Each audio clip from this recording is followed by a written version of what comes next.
Добар ден, почитувани ученици, и добре дојдовте во нашата училница. Јас сум Блаже Димески, професор во гимназијата Мирче Ацев во Прилеп. Најпрво сакам да ви го честитам почетокот на новата учебна година на вас и на вашите родители. Денеска имаме за цел да се запознаеме со оведната лекција од прва година, а тоа е хемијата како природна наука. Најпрво да видиме дали знаеме што е тоа наука. Сите го употребуваме тој израз, меѓутоа да видиме дали ја знаеме дефиницијата. Добра дефиниција би било: наука е собрано, средено и систематизирано човеково знаење од една определена област. Со развојот на компјутерската технологија, ова огромно знаење ни е достапно во секое време. Секој ден имаме прилив на нови знаења кои преку компјутерите и интернетот доаѓаат до нас. А порано морало се оди во библиотека и податоците се бараат од тој фонд што е достапен. Знаете дека науките ги делиме на природни и општествени науки и сакам да се потрудите да ги заокружите кои се природни науки.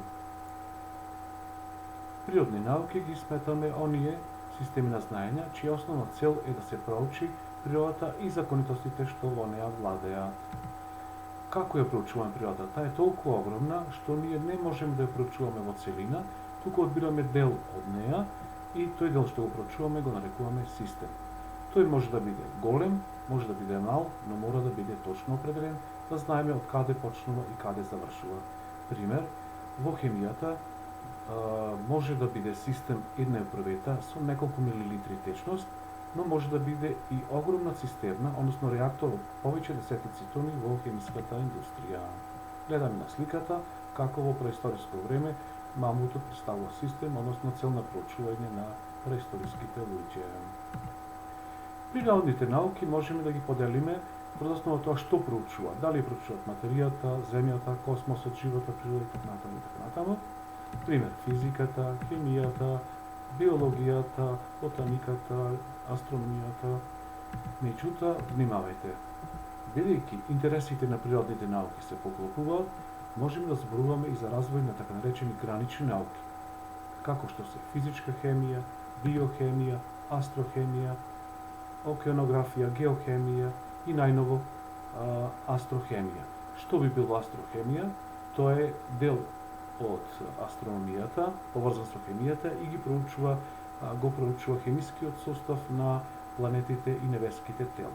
Пример, може да сте слушнале, на Марс моментално се движи ровер кој е опремен со најдобри и најсовремени апарати кои го проучуваат квалитативниот и квантитативниот состав на почвата и на атмосферата на Марс.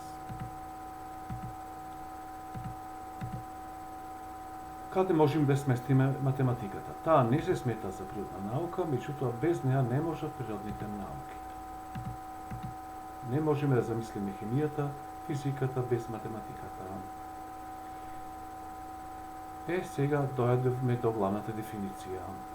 Хемијата ја сметам природна наука која се занимава со изучување на составот, својствата и градбата на супстанците, со реакциите во кои тие учествуваат и со законитостите на кои се покоруваат хемиските процеси.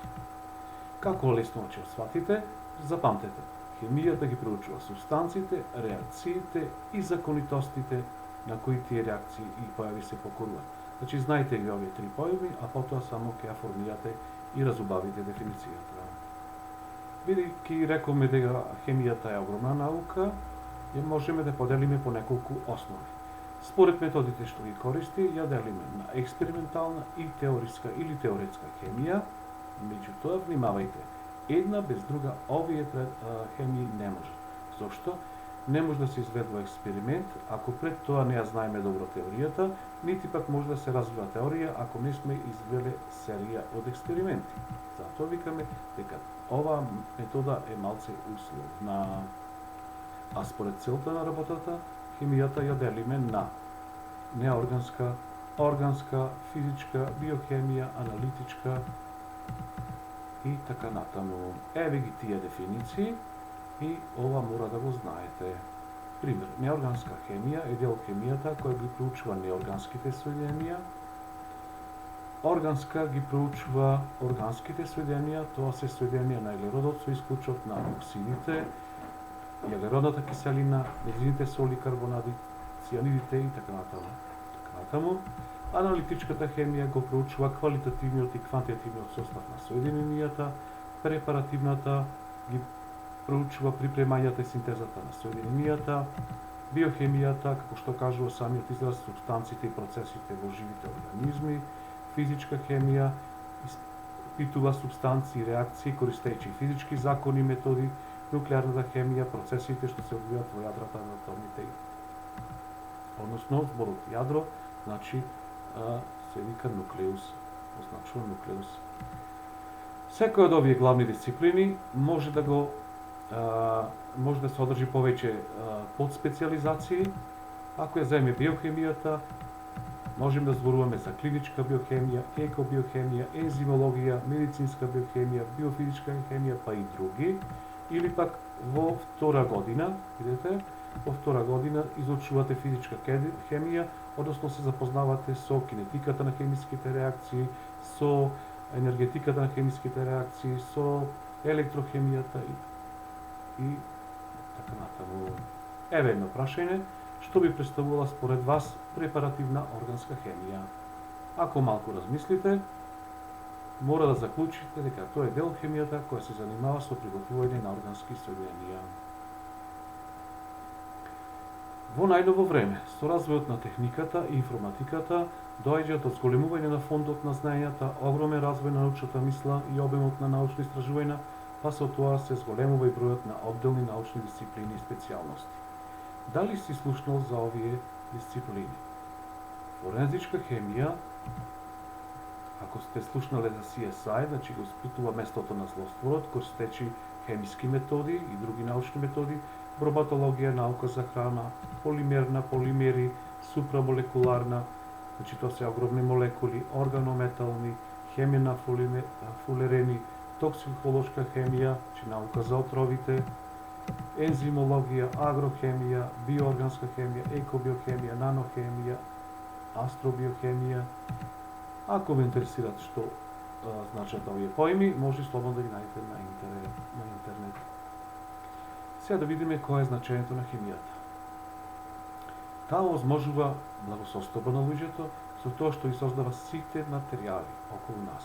Лекови, компјутерски чипови, пестициди, вештачки ќубрива, горива, синтетички влакна, градежни материјали, сите видови пластични материјали, спортска опрема и небројно голем број други материјали. За денеска треба да ја постигнеме следната цел. Да се научи, да се дефинира што е тоа наука, природна наука, систем, гранични науки, да набројувате поделби на хемијата по двата основи, да коментирате за значењето и употребата на хемијата во секојдневниот живот и индустријата, а би сакал да размислите и за тоа дали хемијата, покрај сите овие позитивни страни, има и некои лоши особини, односно дали има некои лоши влијанија на природата. Толку за оваа наставна единица, драги ученици, се гледаме во следната прилика.